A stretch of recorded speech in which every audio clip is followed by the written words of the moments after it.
যার ভালোভাবে নেড়েছে এগুলো ভেজে নিতে হবে, তো আমি ভেজে নিচ্ছি। আসসালামু আলাইকুম, আপনারা সবাই কেমন আছেন? আশা করি ভালো আছেন।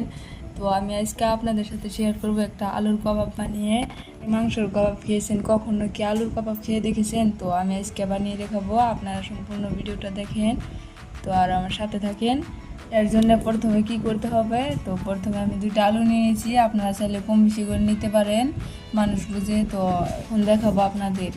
আপনারা দেখতে পাচ্ছেন আমি এভাবে কেটে নিয়েছি আলুগুলো। তো এবার অন্যরকম করে আলু কেটে নিতে হবে। আমি ব্লেড নিয়েছি, আপনারা চাইলে চাকু নাই বা বডি অথচ যে কোনো কিছু দিয়ে করতে পারেন। তো এবার এগুলো এভাবে করে নিতে হবে, আমি আপনাদের দেখাবো।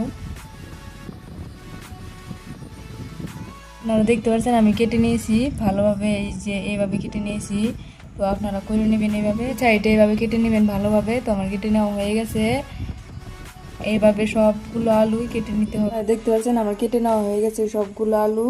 এবার আমি এর ভিতরে একটু লবণ দিয়ে নিচ্ছি আর একটু জল দিয়ে নিচ্ছি। তো এবার এটাকে 10 মিনিট টাইম ভিজে রেখে দিব আমি। 10 মিনিট পর ফিরে আসলাম। তো এবার এটাকে ভালোভাবে ধুয়ে নিতে হবে, আমি ধুয়ে নিচ্ছি। এরপর এর ভিতরে কয়েকটা উপাদান দিয়ে নিতে হবে, আমি আপনাদের দেখাচ্ছি। তো প্রথমে আমি লঙ্কার গুঁড়ো দিয়ে নিচ্ছি 1 টেবিল চামচ পরিমাণ। তারপর দিয়ে নিচ্ছি জিরা গুঁড়ো, তারপর দিয়ে নিচ্ছি হলুদ গুঁড়ো, সুস্বাদ মতো লবণ দিয়ে নিচ্ছি।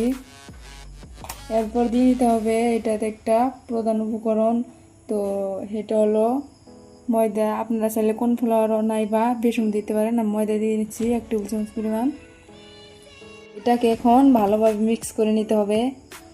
আপনারা দেখতে পাচ্ছেন আমি ভালোভাবে মিক্স করে মেখে নিয়েছি এগুলো। এবার আমি এগুলো ভেজে নিব।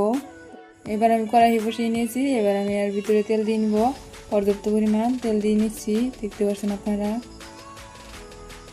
আমি সাদা তেল দিয়ে নিচ্ছি এখানে।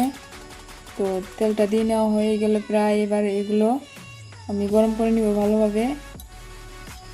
অবশ্যই দেখতে পাচ্ছেন আমার তেলটা কিন্তু গরম হয়ে আসছে। এবার আমি আলুগুলোর ভিতরে দিয়ে নিব, দিয়ে নিচ্ছি। দেখতে পাচ্ছেন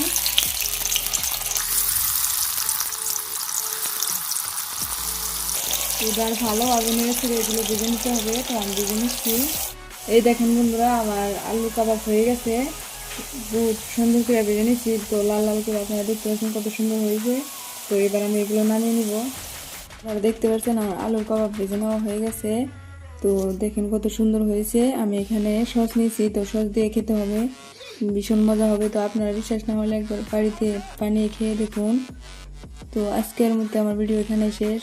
কেমন হয়েছে ভিডিওটা? আশা করি ভালো হয়েছে। যদি ভালো হয়ে থাকে লাইক করবেন, শেয়ার করবেন।